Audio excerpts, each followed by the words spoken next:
down as White House press secretary at the end of the month. Joining us now is her predecessor, former White House press secretary Sean Spicer. He's also senior advisor and spokesman for the America First Action PAC. An interesting way she acknowledged back to some of the harder moments and what was a very challenging job for her and for you when you were in those shoes, Sean. The president thanked her, said job well done, even called her a warrior on Fox this morning. He's right. It's a very tough job, no matter what administration you do it in. In this one, clearly, there's a lot more intensity and interaction with the press. But she did a phenomenal job. She served this president well, and you know, she finally gets to go back and be the mom that she wants to be to those 3 young kids that she has, and spend time with her husband and the rest of her family. So, you know, people forget sometimes that these jobs, you're serving the American people, but there's a lot of sacrifice in terms of time away from family and friends and events that you can go to.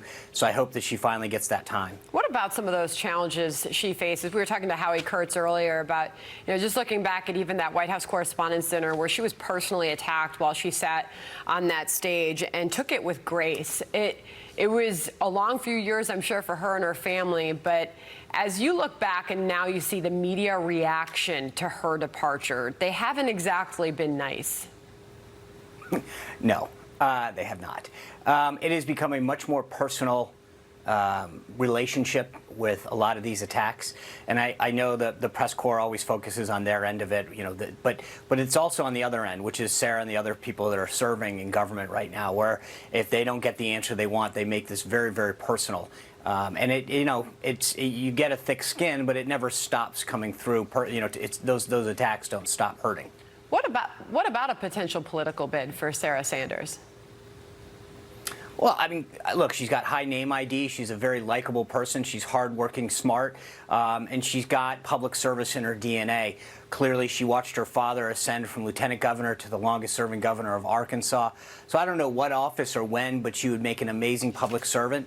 I think she clearly wants to go back to Arkansas, spend a little bit of time reconnecting with family and friends, probably doing a little work in private sector. But I could easily see public service re-entering her life at some point. Since you mentioned it, her father, the former governor of Arkansas, is going to be joining us in just a bit, so we'll ask him more about that in a minute. But first, before you go, Sean, as far as filling these shoes, yeah, any ideas? What's the president going to do?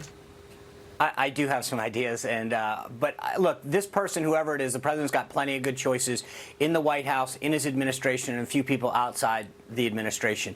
At the end of the day, this is going to come down to who the president really feels has good chemistry with him. This press secretary, unlike previous ones, you've always have a good relationship with. But as you know, and everybody who sees the president knows, he really takes communication very, very seriously. The words he chooses, the tone of those words. And so he's got to have that relationship and that chemistry with whomever the next person is.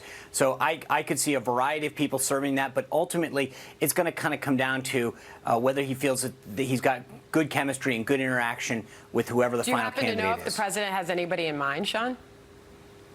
Well, I'm sure he does, but I have not had an opportunity to speak with him in the last 24 hours, so I don't know if he specifically has someone. But you personally have some ideas. Well, sure. I mean, there are people that clearly are working in the press shop now. Care to some name people any that have done names? No, I don't. I think I mean, there are senior people in the press shop. There are some folks that have done some great work in his administration at senior levels of media relations in other departments. And then there's people that have been in that orbit through the campaign and associated with the campaign outside the administration that would all make fine candidates. It's going to be up to the president to decide who he really has that chemistry with. But far be it from me to second guess who he feels would do the best job. It's an incredibly important position, and we will see what ultimately happens next with all of that. Sean Spicer, great to have you on that this morning. Thank you. Thanks, Sandra. Good to see you. Bill? Something tells me the president, Sandra, would like to be his own press secretary, right? I mean, some days you feel that, right? So in a moment here back at Pebble Beach, we'll talk a bit more about Sarah Sanders' potential future. Her father, former Arkansas Governor Mike Huckabee, is with us live. And we are rolling already. Rolling into day 2 of the U.S. Open at Pebble Beach. There are 9 Americans within 3 shots of the lead. In a moment, Steve